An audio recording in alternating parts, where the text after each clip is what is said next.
That is what architecture should be. Because it's not just what you see, it's what you experience when you get in. It's creating an emotional and experiential space. That really is architecture for me, because that's how it drew me to it at the outset. Seeing space and experiencing it in that first realization that, wow, architecture could actually be art. Architecture will tell you whether you should pursue it or not. You're not going to tell yourself, I want to pursue architecture. It's going to tell you, and it's difficult. There's a reason why it's a 5-year course. But for the younger architects who are already in the field or already practicing, it also helps to understand, if you have your own practice, to understand what your practice is about.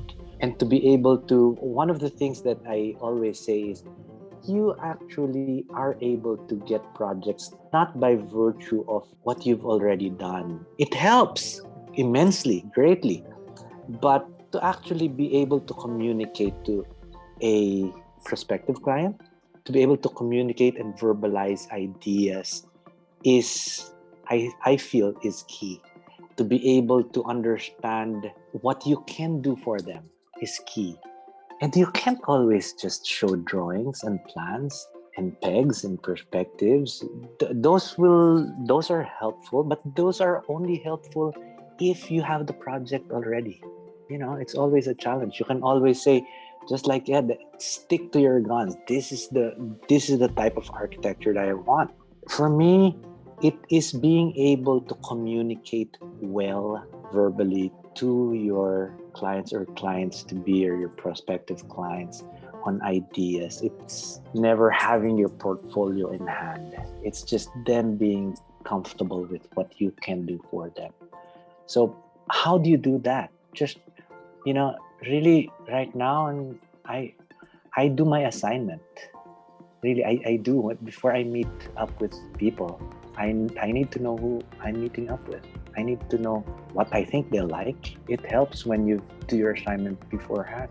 What are his interests? You need to know. You can't ask them that. You need to know offhand. Do your assignment and make them feel comfortable that, there is actually something that connects an architect to me, a client to an architect.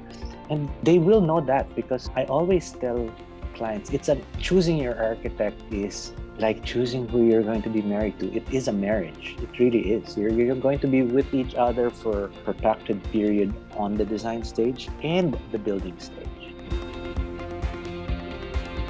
Other than homes, we're actually doing the College of Engineering and Architecture Technology for De La Salle. It's a huge building. The thing with that is, one of my favorite spaces in that building is the chapel. And we designed the chapel a particular way. And for me, that really is a challenge, creating a space that you need to, we're also wired, we're also connected. Right? Tip of our fingers, we can get anything. We can talk to anyone.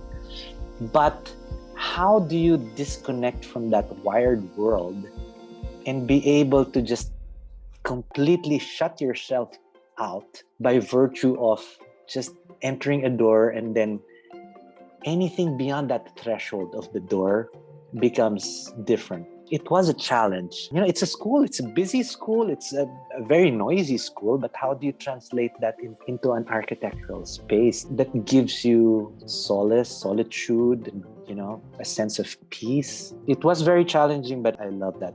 I love that space. Some of the architecture that I find to be the most I am drawn to are actually chapels and churches, especially the one by the Church of Light by Tadao Ando. So it's those spaces that give a particular emotion. That is what architecture should be, because it's not just what you see, it's what you experience when you get in.